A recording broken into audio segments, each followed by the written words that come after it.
please.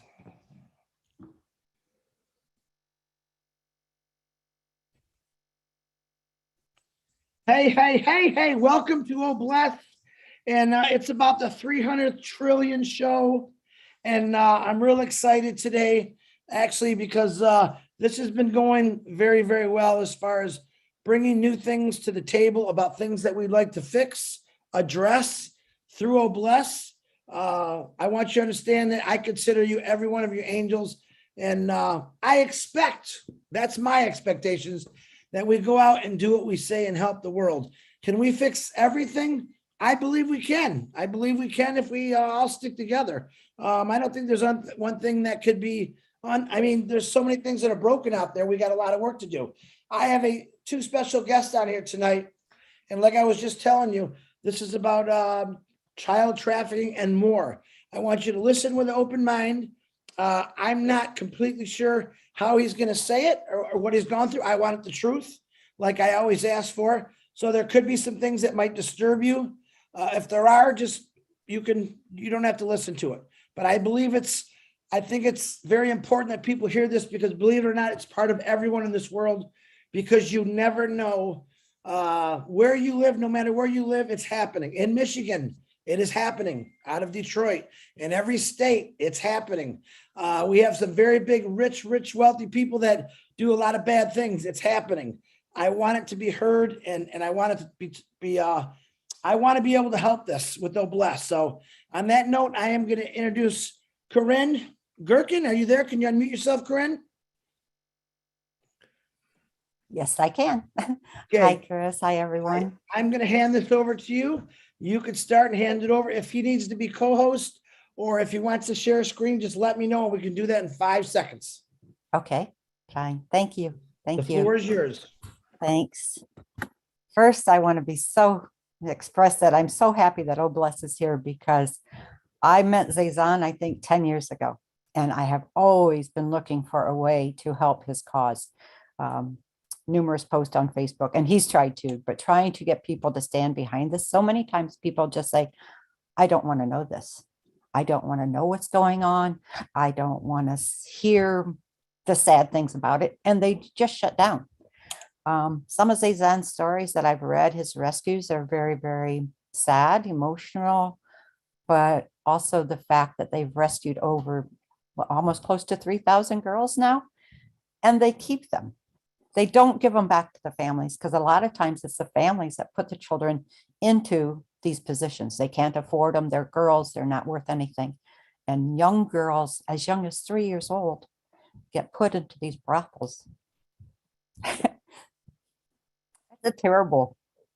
And then, anyways, I'm going to introduce Zazan. He's a Shaolin monk. He's an abbot of the monasteries.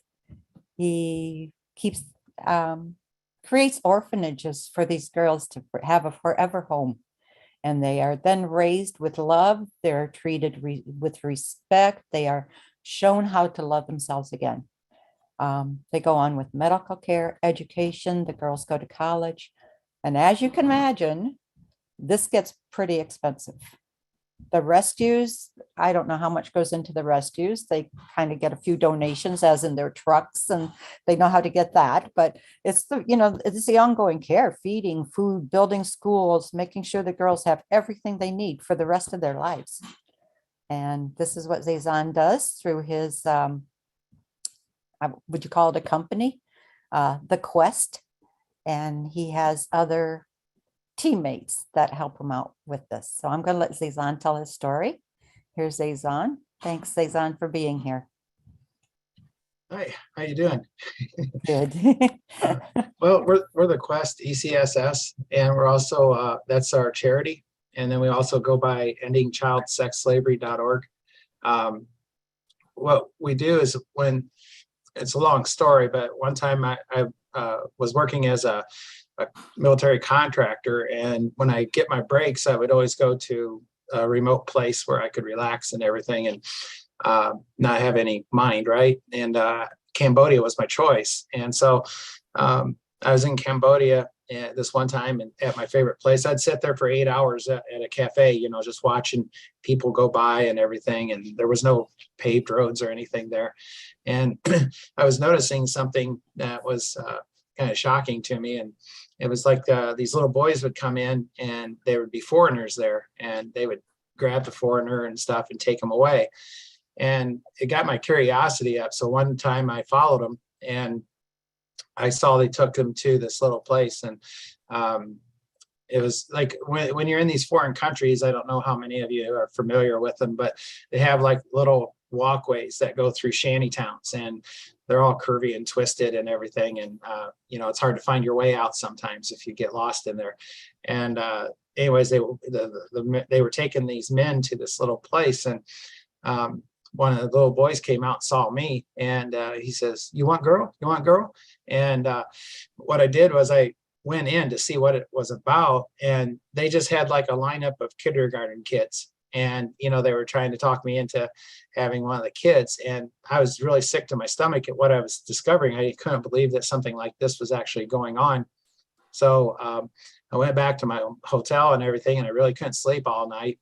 And in the morning, I went back out, you know, took my place by the road, and I was drinking my coffee, and I saw this priest across the street, and I was still kind of out of it, but him and two guys, two of his thugs, looked like they were targeting me as one of the Johns. And so they made their way across the street, and sure enough, they came straight to me. And it was kind of a funny introduction because, you know, he sat down and he was all ready to go with his spiel and everything about, you know, the evils of this and all. And I explained to him who I was. And then later, as we got into the conversation, he started telling me how he's going to go do this rescue. And there was 14 little kids in there, and that he would, you know, they were going to do this and they were going to do that. And the things that he was telling me, I knew that they weren't going to get all the kids, and probably somebody's going to get hurt. So I asked him, I said, "Well, why don't you give me 3 days with your guys?" And I said, "Then we'll go in and we'll get all of them."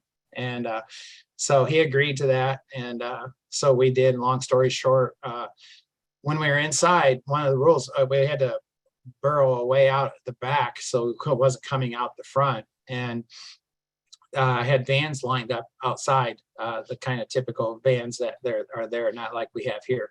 And I was inside, and there was 2 girls left, and I couldn't find them. And the priest had come in, and I had told him not to, but he came in anyway.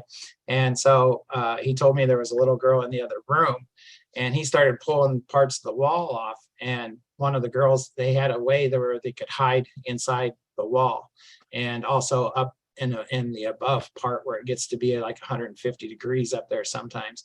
They would do this for raids and things like that. And so anyways, he got the one girl out of the wall, and I went in this other room, and there was this little 5-year-old girl just sitting on the floor. And so I reached over and grabbed her, and she started fighting me, and that probably looked kind of scary to her and things, you know. And so I grabbed her and got her out, and she's hitting me the whole time, which is kind of typical. And we get in the van, and there was no more room in the van. We got all 14 kids. And so she had to be on my lap. And then the next part of my mission was to take them to a safe house where we could check them, kind of let them in on what's going on, and get them bathed and stuff, because in these places, they don't really get baths or anything like that. And they're always really malnutrition. And so anyway, we were driving along, and it was a long ride. And about partway through, you know, I had taken off most of my gear and stuff, and I didn't want to look at her because I didn't want to scare her again. And I would let the nuns and stuff that were with us take care of that, you know. And so then I was looking out the window, and I just had this feeling, you know, when somebody's staring at you. And so I was telling myself, you know, I'm not going to look. I'm not going to look. And then I looked, and our eyes met, and that was the end of it for me. That just the purity of what was happening, you know, about with this little girl and on, and I knew there was no hope for them. And I know these other charities and stuff, and you know, they don't really work for many reasons, and it's because they follow rules, and we don't follow only one rule, and that's human law. And so I started right then. I knew that this was what I was going to do for the rest of my life, and so far it has been. And we're the best in the world at what we do. Yet, you know, we can't really get any attention. When I was in California, I got so many people that would come to me to talk to me because I was in this famous place and everything, and they knew I'd be there. And they would cry and everything else. And, you know, back then I used to tell them the full truth. And I realized later, you don't want to tell people the full truth because unless they ask for it, because it's so horrific what we find, you know, kids stacked in cages and things like that, how they're hosed off and, you know, how they get sick. You know, they trade them to another brothel. If they can't trade them, they send them to this hospital where they have an organized thing where they, you know, sell their organs to the Chinese. And so we've interdicted on all these fronts. And majority of the places that we go, either the police are involved, government officials, or gangs. The primary gangs that come after us is the Triad and the Ukrainians. And I get attempts on my life here in the States about, once a month at least. But I've got some protection, some friends in the area. So, but what's going on, you know, like a lot of people will ask me, they say, you know, if there was a God, then why would he allow this to happen? And my response is, why the hell do you think you're here? You know, but people aren't that awake. And when I tell people a lot of it, they shy away and they're concerned, but they don't want to hear it. You know, right? I mean, everywhere this is happening. And now the United States is the #1 in the world with sex trafficking. And it seems like they don't want to pay any attention to it and hope it doesn't come to their door. Yet if they got kids, sooner or later, it probably will. You know, down along the border right now, what we're having is they have multiple rape trees almost everywhere you go. We got actually called in. It's the first time in our history since 2015, we actually got called to do a rescue by locals and police and government officials and such. And because it was so horrific what was going on in Mexico. When we was crossing the border the last couple of times, before we could get across the border, we found these little kids just wandering the desert completely alone. They had no, you know, they were left to die basically because they had served their purpose.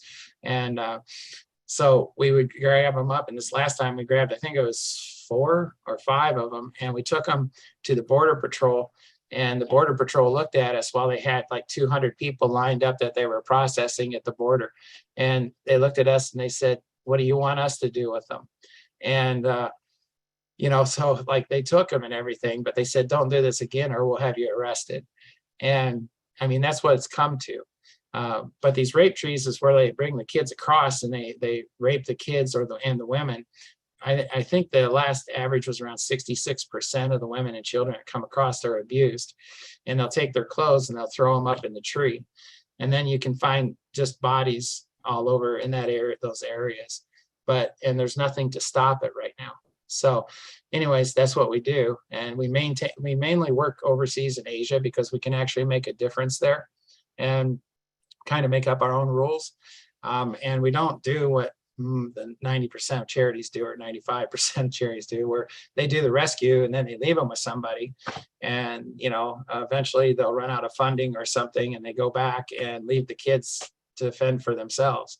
So what we do is I have about 200 other people from the military, ex-military contractors and such that volunteer with us. There's nobody that's paid. And what they do is we provide 24-hour-a-day security at each of the locations that we've vented, which that's another impossible task almost to find legitimate charities.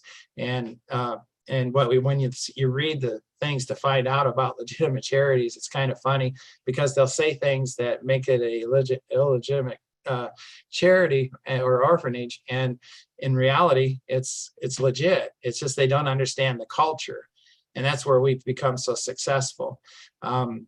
We have lost 5 people in this process, but we've never had to fire our weapons on anybody. So until that day comes, you know, that's the rule. But we're not going to allow ourselves to be killed either.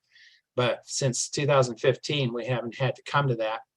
the worst thing that's happened is that we've had to bury ourselves because we were being surrounded. They were coming for us, and we buried ourselves and waited, and we could hear them walking really close to us, and we thought that would be the day, but they left us. They didn't see us, so we got away with that one.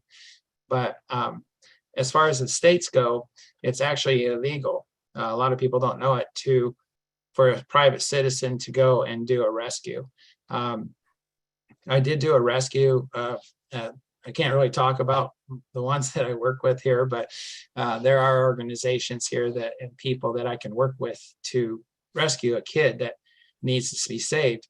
I did an experiment in California, Arizona, and here in Florida, and where I asked street cops about their trafficking department, and really nobody really knew anything, especially like here. And they said, well, you know, we got a trafficking department, but you'll need to go down to the main station.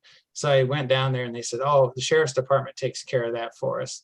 So I went to the sheriff's department. The sheriff's department said, oh, well, that's at our main building. And I says, well, where is that? I want to go there. They says, well, you can't go there. And then here's the number. Well, the number was wrong. And so I find the right number eventually, and I get transferred like 6 or 7 times until it goes to the narcotics department. And then nobody answers. So I leave a message, and I've left 18 messages and never had one returned. So basically what it comes down to is there has to be over 20 kids involved. You have to have the names of most of the players. And if you do, then you turn it over to the FBI, and then the FBI puts it on the list. So it's basically legal to do that here. One of the things that makes us successful, as I understand, like especially overseas, is about culture and saving face. So that's what makes us successful. You need to understand these things. And the people that are out there doing this now that are popular and everything in the field have no clue. And like there was one in particular, it's funny to watch his videos when they go work with the government and then they go and rescue kids. And then you'll see in previous videos, the same girl's being rescued again. I mean, so, and that's one of the things that's big about how we conduct things. The girls can't leave or nothing unless it's under a certain circumstances. They're never left to fend for themselves. They never close, that sort of thing. We're always there, and I know where every one of our kids are. So, any questions? How many orphanages do you have now that you support? I know you've spread the girls out because not at one person could take care of all or one orphanage. So yeah, I have to be careful about either naming them or their locations, but we have approximately 33 locations that we have to use, and 2 of our team has gotten their own land, and they rented like I think it's like 60 some acres over 25 years. So it's a 25-year lease, and they build it with security. The way we want to create charities in the future, if we ever get funded, where there's a 3-step security system. Also inside, they've created ponds for fish, and they have gardens and all these different things. So the kids all have jobs to do, and they're so proud to do them. Also, we require them to learn English, or learn learn all the major, like math and vocabulary and everything that they are needed for to have an education. And then we started to have some of them graduate, old enough to graduate, and we made sure that each of them had skill sets, and those skill sets we helped fund their business adventure basically, and each one of them has become extremely successful. The thing is what's known over there, if you have a girl that goes to an orphanage that was a sex slave, she's known as that for the rest of her life. And when she goes back out into the public, she's looked down on. In order to save face, so to speak, in order to correct that, they have to make 3 times the average wage, which is usually around $150 a month.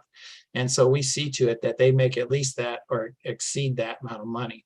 So they're all going to be respected. So. what about the medical? How did you get medical care for them? That has to be expensive for an ongoing.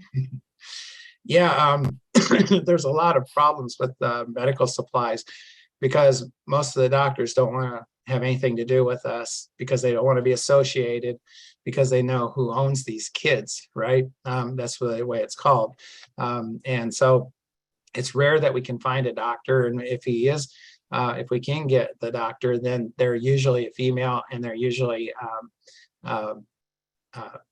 like on the down low, and they're very nervous about what they do. So we recruit a lot of nurses because nurses are plentiful there and they work with us on a regular basis. So sometimes we get access to the hospitals, like when we do an interdiction there where we save some girls that are about to have their organs removed. And so what we'll do is we'll take all that we can find because nobody's going to say anything to us. I mean, it's kind of scary when the way we move in, but that's the whole point, to get these girls out. So we take some stuff with us. Also, you can buy it on the black market, which is usually like the United States government gives most of these countries medical supplies, and it's to be free, but it's never free. The government gets it and then they sell it. So the price is usually higher. So occasionally we try to find contact points that can get the medical supplies for us. And then we had a fundraiser years ago that enabled us to put up some places, you know, little sheds and stuff at people's places so that we could put supplies into and everything that would be in our areas of operation so that when we need it, we can go after it. You know, we have it. If you had plenty of money, I don't know what that actually means, but how many girls now do you know of? How many brothels do you know now that if you had the money tomorrow, you could go in and save how many girls? Every single day we could do a rescue. And the ages of the girls that you've saved? We focus on the younger kids, the child, because, you know, once they get close to adult, then, you know, it's a common practice and considered a job. And so we'd be interfering. So we target the kids that are basically between, you know, the youngest we've ever caught was a 3-year-old infant, which gets a lot of money for that. And then that's why they take them.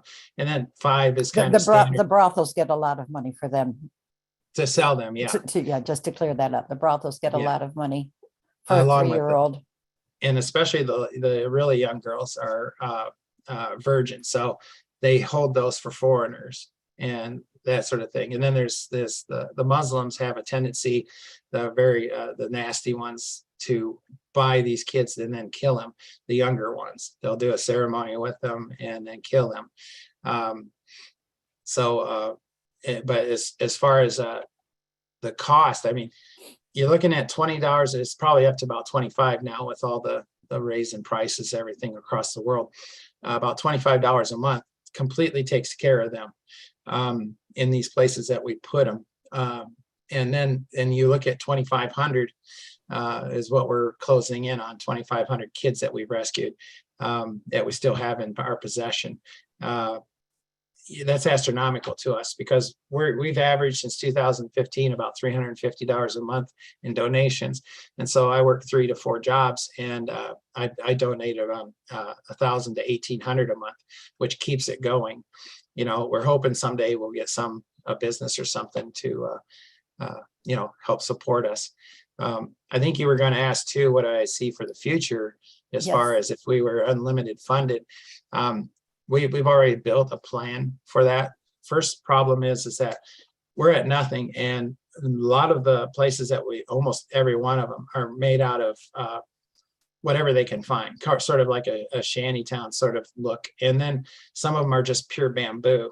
And so, you know, we've started to establish different things in there that when my team is pulling security in these, they'll bring in things or they'll buy things for the kids like blocks and stuff so that they can build actual legitimate bathrooms. And we've also started to build housing and we use the block, you know, because that's going to last a lot longer. Also, we have to make them only 1 story. When you start to go above that, you know, we realize the problems with that, especially in these foreign countries and with the quality of materials that you have. Since we have them secure, the first thing we do is put up the 3-tier security. Once we have that established, we would concentrate on building the buildings to make it a decent facility, all of them. And once they got up to that standard, then we could look at getting consistent electricity, consistent internet. We found several people that were offering or said that they knew ways that they could bring in computers, which we could do that. But at the current time, it's almost impossible to have, you know, like computers for the kids to learn from and things like that. So in other words, we would have to build the what do you call infrastructure around the places that we were, or help in those communities, in order for us to get the schools or the orphanages up to a standard where they could actually prosper from that. Does that answer your question? There's always 1,000 more. And yeah, I know too that I have a question. Yeah. Yes, I know trafficking is illegal. I was a taxi driver for 7 years. I had my own car. Now, prostitution, and they have them out there. They're making money. It's a survival thing for them. So it's the pimps. Are you doing anything about them to get arrested? Because these are evil people. Yeah, well, basically, for the most part, as a private citizen, we're the ones that's going to get in trouble. We're the ones that's going to be able to go to jail.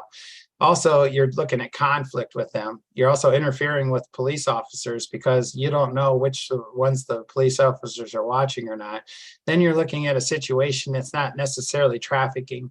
And that's one of the things that I have a problem with when they talk about trafficking, because when they say trafficking, they include everything in that. And what usually happens is it's usually a pimp and a prostitute who gets mad at the pimp and then calls it trafficking. Then these charities that you find around, which is, I can't even work with them anymore because they have no clue of what it is that they're actually doing.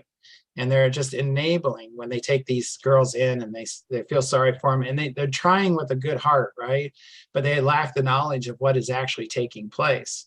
And so they'll give to them and give to them and give to them, and then they're right back out on the street. Now, I'm not talking about all of them, you know, because there's a section or segment in the United States of girls who are being run by prostitutes, or even boys that are being run by prostitutes of the younger age, who have gotten into it, which can be taken care of, right? We could have interdiction and things. But again, there you go along the lines where we always seem to run into problems when we first started this with the police. I mean, they don't want us there, and they'll find a reason to take us out of the picture. And so you're limited when you don't have, and nobody has your back, and you become the enemy to them. So there's, you know, it's so simple, and they haven't figured out how to do it yet, the authorities and these charities.